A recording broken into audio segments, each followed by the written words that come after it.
ဒီရုပ်ရှင်မှာကမူရင်းနဲ့ remake ဆိုပြီးနှမျိုးထွက်ထားတယ် remake ကိုတော့ဒီအိန္ဒိယပြန်ရိုက်ထားတယ်မူရင်းကကျွန်တော်ဒီမင်းသားလုပ်ပြီးတော့ရိုက်ထားတဲ့ The Night Manager ရဲ့ original series တစ်ခုဖြစ်တယ်ပေါ့နော်အမှန်တိုင်းပြောရရင်ကျွန်တော်က remake ကိုအရင်ကြည့်ဘူးတာအခု remake ကြည့်ပြီးမှဒီ original လုပ်ပြီးတော့သွားပြီးတော့ကြည့်ဘူးတာပေါ့နော်ပြောမှဆိုတော့အိန္ဒိယ style လိုမျိုး action ပုံစံအိန္ဒိယရဲ့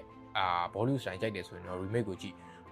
Hollywood style ကြိုက်တယ်ဆိုရင်တော့ဒီ original ကိုကြည့်ပေါ့နော်ပြောမှဆိုတော့ကျွန်တော်ဒီ remake ထဲက main view ကိုပို့ပြီးတော့သဘောကျတယ်လို့ပြောလို့ရတယ် series ဆိုပေမဲ့ mini series ပုံစံလေးပဲအပိုင်းအဖြစ်6ပိုင်းလောက်ပဲပါတဲ့ series ပုံစံလေးပေါ့နော်ဇလန်ကတော့အဲ့လိုမျိုး action ဆုံးတော့ပုံစံအသားပေးပေါ့နော်ဒီထဲမှာမင်းသားအရင်တော့စစ်မှုဟောင်းတစ်ယောက်နောက်ပိုင်းအဲ့လိုမျိုးသူက hotel မှာ The Night Manager ဆိုပြီးတော့ညာပိုင်းဆင်းတဲ့ manager တစ်ယောက်နေလို့တယ်အဲ့ချိန်မှာကောင်မလေးတစ်ယောက်နဲ့တွေ့တယ်ပေါ့အဲ့ကောင်မလေးကတကယ်ကိုအဲ့လိုလက်နက်ကုန်းတဲ့အကြီးစားကြီးရဲ့အမြောင်မရပုံစံသူဒီလက်နက်ကုန်းရဲ့လိုအပ်ချက်တွေအကုန်လုံးမင်းသားစီမှာပြောပြတယ်မင်းသားနဲ့နည်းနည်းညှိသွားတယ်ပေါ့ဒါပေမဲ့တစ်ချိန်မှာဒီကောင်မလေးကအဲ့လိုမျိုးဖြစ်တဲ့ဆိုတော့ဒီချိန်မှာလက်နက်ကုန်းကဒီကောင်မလေးကို short လိုက်တယ်ပေါ့နော် short လိုက်တဲ့အချိန်မှာကောင်မလေးကအဲ့လိုမျိုးပြီးသွားတယ်ပေါ့အဲ့ချိန်မှာမင်းသားဒီကောင်မလေးတို့လက်စားချေမယ်ဆိုပြီးတော့လက်နက်ကုန်းစီကိုသူချင်းကတ်တယ်ပေါ့နော်ချင်းကတ်တဲ့အချိန်မှာလည်း